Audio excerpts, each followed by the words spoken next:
Support for Headline Humboldt is made possible in part by viewers like you. Thank you. Coming up next on Headline Humboldt, a framework agreement developed by a long list of stakeholders offers a glimmer of hope for the future of the Eel River watershed. We'll have that story. Also, we interview local filmmaker River Sky Keller about Golden Hour, the short horror film he shot locally and just premiered last weekend at the Minor Theater. Coming up now on Headline Humboldt.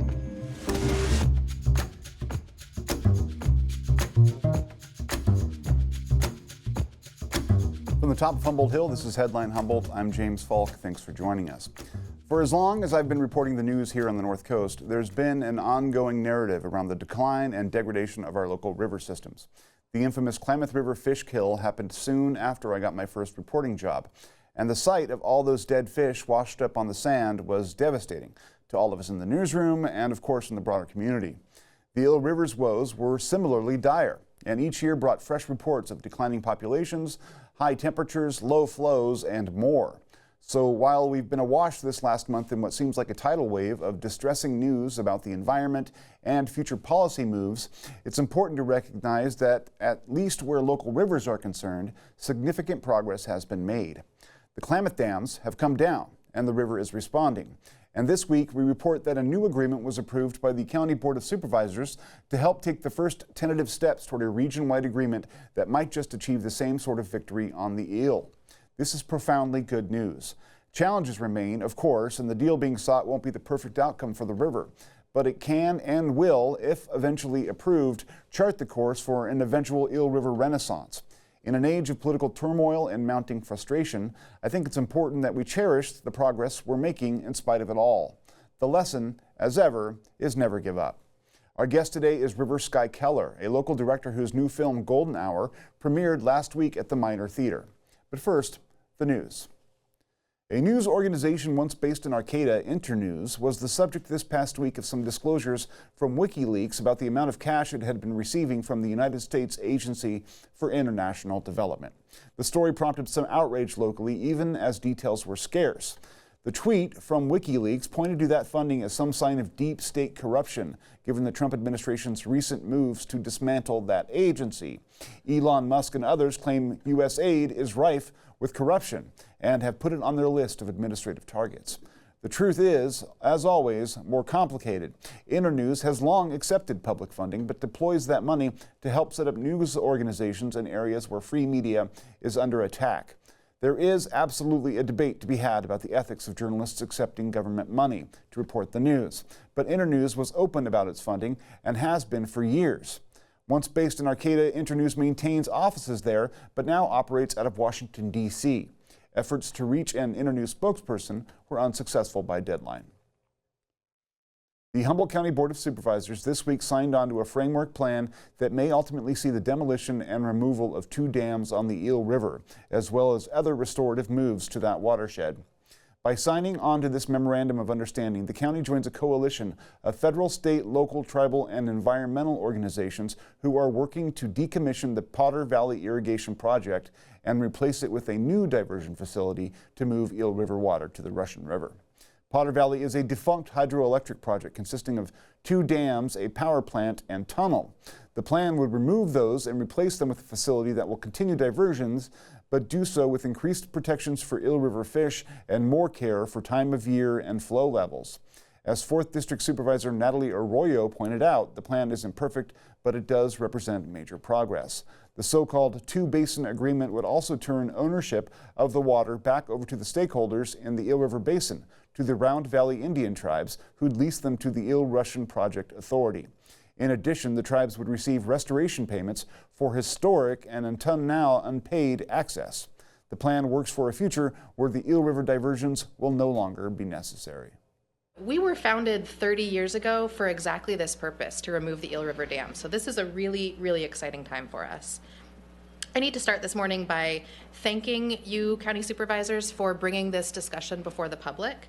Unlike my colleagues, Friends of the Eel River has not been a part of these negotiations, but I'm here to say like they have also, thank you for holding firm in advocating for the Eel River. The supervisors and particularly your staff, I think, have done a really tremendous job. In large part, thanks to your effort, the conversation shifted from negotiating for a deal that would do no harm to the eel to one that seeks to generate real benefits for the river and secures long-term investment in restoration. We appreciate that this deal disarms opponents of dam removal and commits critical stakeholders to supporting dam removal in a timely fashion. As Friends of the Eel River has said over and over again, to reap the benefits of dam removal on the eel, it has to be done quickly. I also want to emphasize the significant step forward toward restorative justice that this deal presents. We appreciate the county's effort in supporting Round Valley Indian tribes receiving compensation for the harms the project has caused, and centering the tribes in a position of power and ensuring that they have controlling interest in the future of the river is not only strategic, it's the right thing to do, and it makes me really proud to be a citizen here in Humboldt County. This deal makes an important shift to diverting only 1% of natural flows that the Eel River can spare, and only during the wet season. And this is a big improvement from diverting in the spring and summer as we do now. However, as Friends of the Eel has long emphasized, the problem with the dams over the last several decades has largely not been flows, but rather the blocked access to the upper basin habitat. The hundreds of miles of excellent habitat, might I say. Opening the upper basin habitat presents real potential for recovery of the eel's native fish, and perhaps none more than summer steelhead. As my colleague Darren mentioned, summer steelhead and the eel are really special. They're part of the southernmost run of summer steelhead on Earth. They serve an important role in dispersing ocean-derived nutrients farther up into the forests than other salmonids do. And there's a really incredible opportunity because summer steelhead genetics live on in the resident rainbow trout that are trapped behind Scott Dam. All that's needed for these fish to resume the life history of their ancestors is to just take down that barrier. We've really had to push and have had our elected representatives also have to push for our seat at the table. I think we are now working effectively in a large group of people that have a number of different interests, but we're not part of the IRPA, the organization that was mentioned. So we are negotiating from a sort of different position as a prospective partner. And I am honestly really not confident that dam removal can or would happen without some kind of framework for this water issue and the diversion issue.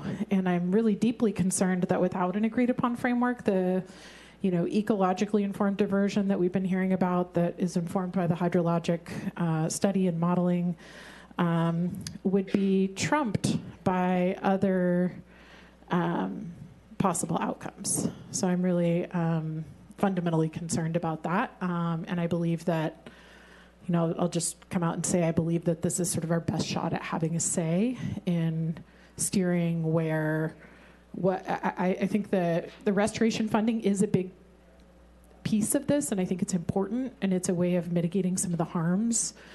And I'm actually most concerned about a framework for what the cap is on diversions or what the diversion volume is, and making sure that that is seasonal, that it's much, much lower than it has been, and that it is, that there's an intent expressed very clearly to work towards self-sufficiency within each watershed. So I think we have, with some significant challenge and difficulty, gotten to that point.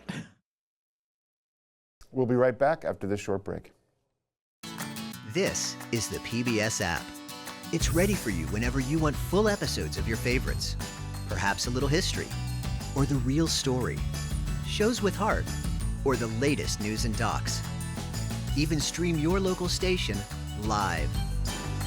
It's all there waiting for you. So download the PBS app now for everything you love and a whole lot more to explore. Stream anytime, anywhere with the PBS app. Life is complicated enough. Why worry about what to do with your extra car? Skip the costs of maintaining it, storing it, insuring it, or renewing registration. Car repairs? Forget about it. Here's one easy solution to your car problem. Donate it to our station. It's fast, free, tax deductible, and if you donate, you're going to feel incredible knowing you're supporting quality programming. Interested? Just call this toll-free number or donate online. Thank you. Joining us now in studio is River Sky Keller, a local filmmaker whose short film Golden Hour premiered last week at the Minor Theater. Thanks for joining us. Yeah, thanks for having me, James. So, okay, I have a soft spot in my heart for local filmmakers. I have tried to make a film, and I succeeded, but it was a terrible film. I trust that yours was much better, so thank you for coming in and talking about the process. Yeah. First off, I mean, the name of the film is Golden Hour. It's a short film, roughly 14 minutes, and to give viewers a sense of what we're talking about, we'll show the sort of teaser trailer that you edited, okay? Perfect. Let's take a look at that real quick.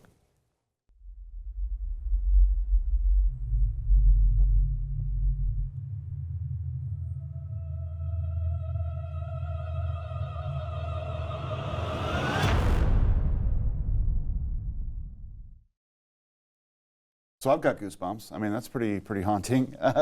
So what's the, I mean, as much as you can and not giving too much away, what's the idea that propels the story?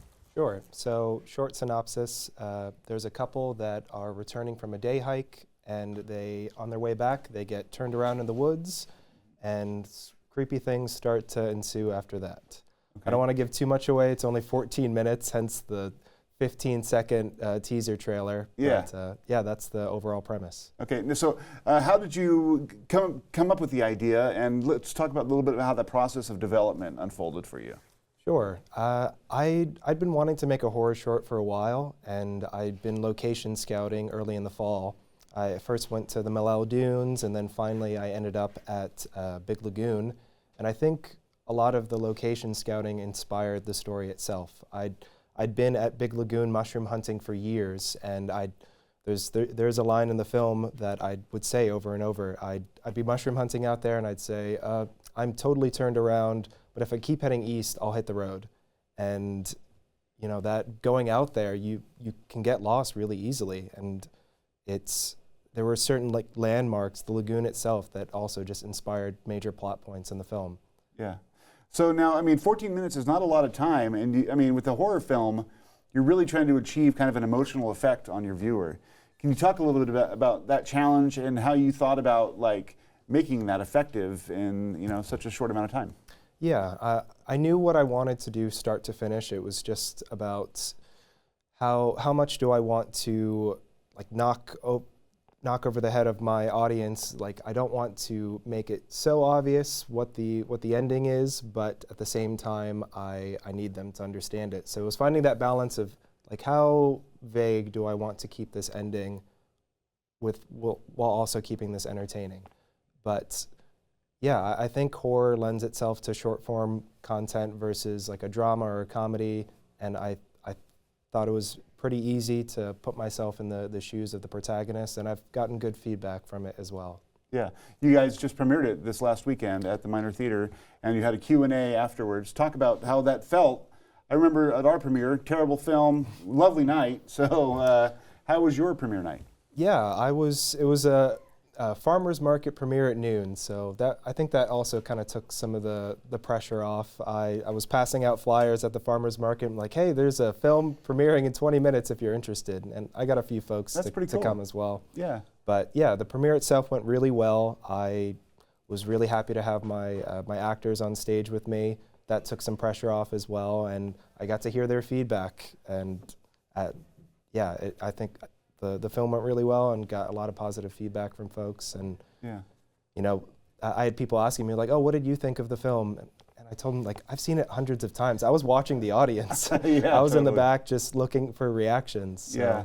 Did people seem scared at all, or did you get that sense? Yeah, there's a few jump scare moments, and I heard some gasp breaths, so that felt good.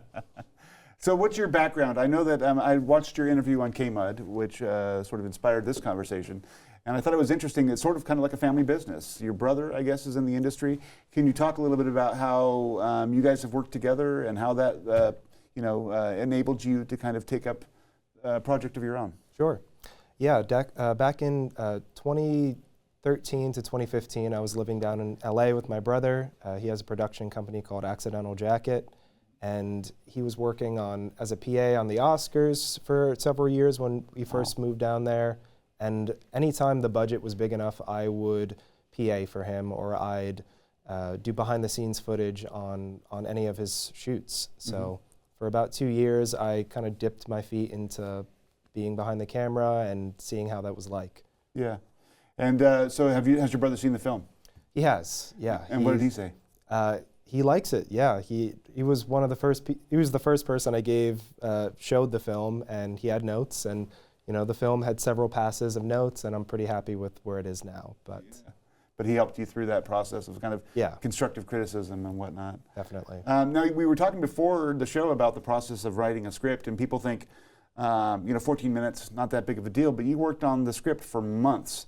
Can you talk about the importance of a good script to making a quality film, and also what that process was like? I mean, did you find it painstaking, or did you enjoy that kind of creativity? I enjoyed it.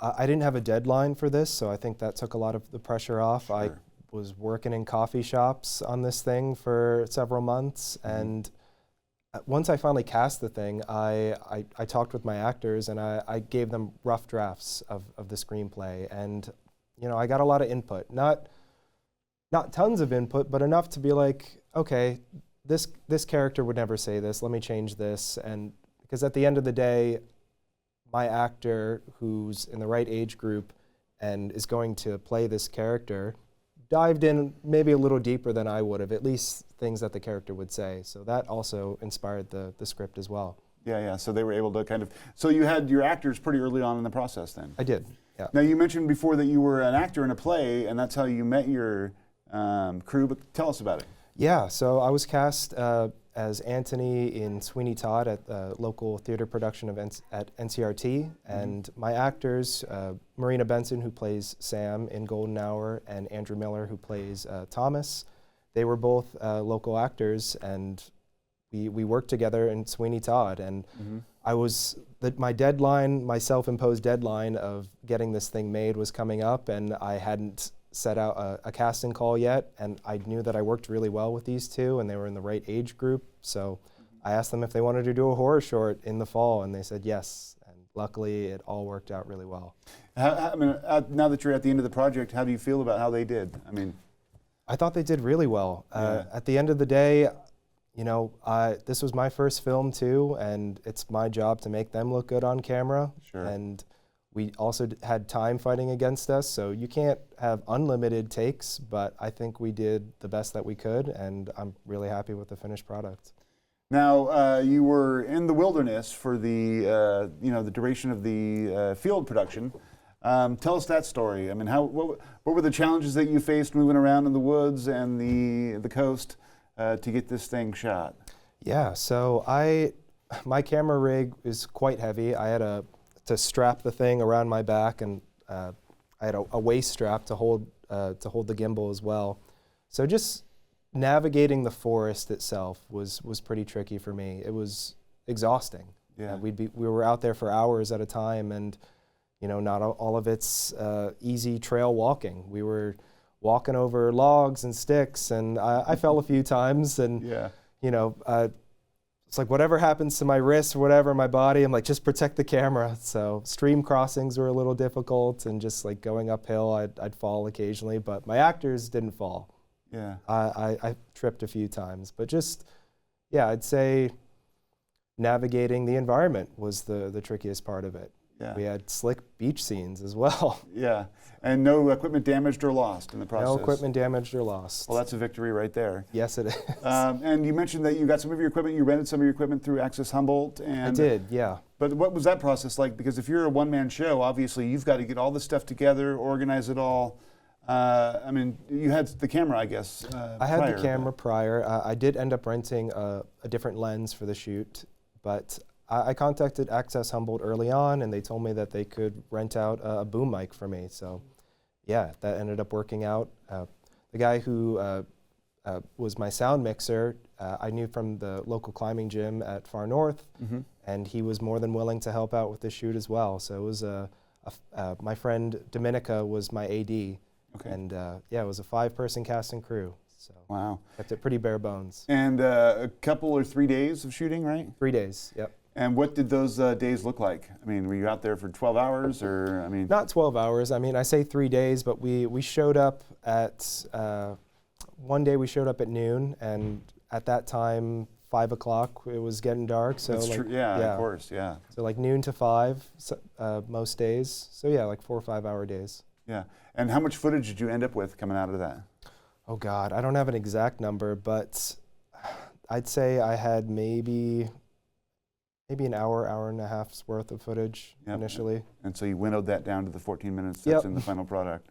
Yep. I mean, I told them, like, yeah, it'll be probably like a 15, 20-minute film, but when you're actually in the editing process, you start whittling it away and, yeah, taking away scenes that don't make sense. Now, one of the challenges I realized that I was ill-equipped to face when I was doing that work was the audio quality. Like, people don't really realize, but one of the main differences between a first-class production and garbage is the level of your audio quality. And we skimped on that to our detriment in the long run.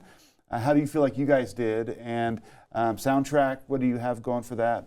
Talk about that a little bit. Yeah, most of the film has various sound effects throughout it. I have a few musical tracks that I placed in it. Initially, I was considering composing for the film itself, but with 14 minutes, it's hard to build themes for your characters. I ended up taking out a lot of music and just leaving in creepy drone sounds, and just it lent itself to the piece a lot more. Sort of like to build ambiance or mood rather than like the movie is very moody, so I wanted to do that instead of just making it soap opera-y. Because there was a few scenes, like you said, sound can make or break a film, and so can music. And there were several iterations of this film that I went through, and I'm happy with how it turned out. But this was certainly my first time with in-depth sound design, so it took a while. But no deadline, so that helped. Yeah, and do you feel like you're better equipped now moving forward for work that you might do in the future, of course? Definitely, right? yeah. I could make this film in half the time now, having done it. So. Yeah.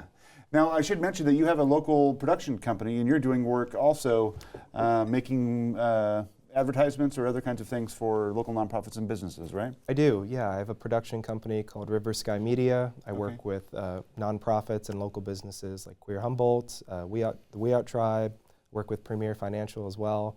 And yeah, I'll film ads and just edit videos for folks that need video advertising. Now, if people wanted to find like a website or something, where could they go to look for that? Yeah, it's riverskymedia.com. Okay, cool.